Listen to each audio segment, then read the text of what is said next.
Intense Fitness, and today I wanted to talk to you a little bit about how to run properly. A lot of times we don't actually teach how to run. We just say, go out and run 5 miles, and that's what leads to injury. 70% of runners get injured on a yearly basis, and that doesn't need to happen because we simply don't teach form. I can't throw you in a swimming pool and say go swim. You actually have to learn how to swim, and the same goes for running. So heel striking is what most runners actually do, and it's actually improper biomechanics. What happens when you heel strike is all those impact forces are going straight up your legs. Nothing is absorbing that impact besides for one thing, and that's that giant heel on the bottom of your running shoe. If that was not there, you would have absolutely no way to absorb that impact. So instead, I like to teach proper running form.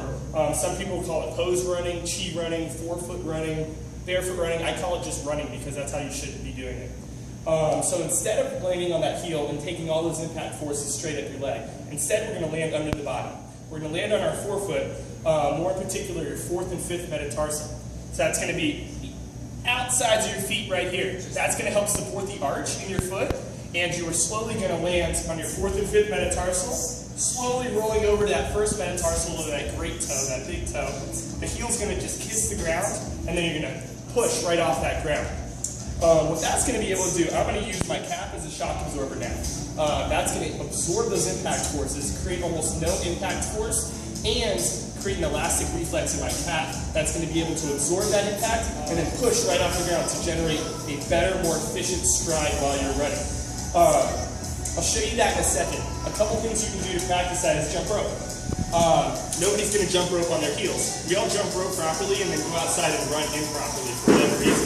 So jumping rope is a great way to practice because we're going to land on our toes, lightly kiss the ground with our heels, and then continue that good running form while we're jumping rope.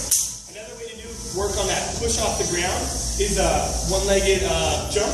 You can just be right here, jumping all the way up and stepping down. Or even getting on the treadmill and pushing that treadmill. Teaching how to really use those calves and push those calves, push that ground away from you, and really create an efficient stride.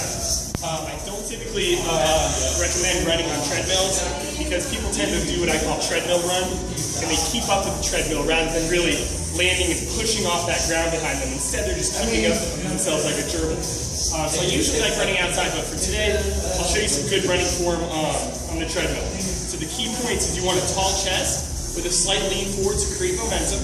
You want to land right under your center of gravity, right on the 4th and 5th metatarsal of your forefoot. You want that heel to just kiss the ground, and you want to push off that ground, almost feel like you're kicking out the pavement from behind you. And that's going to create a nice, powerful stride. You're going to roll that heel around, right back around to the ground, and repeat that same process while you're running. So it should look just like this.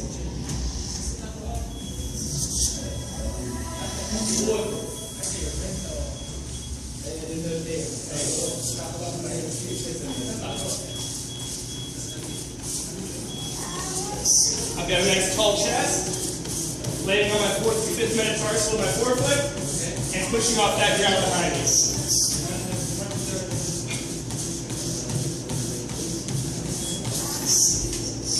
Good ways to practice this. I love teaching people how to run barefoot because that's going to ensure they have proper mechanics because they cannot heel strike barefoot. And then after that, graduating to a minimalist shoe that's very flexible. Once you have correct form, now you can transition and add some speed into and some distance into your runs. Something very flexible, or even a vibe with 5 fingers I love too, if you don't want to be permanently barefoot while you're running. That's it. That's my proper way how to run. Thank you so much for watching. Sean Spire from Intense Fitness. Thank you.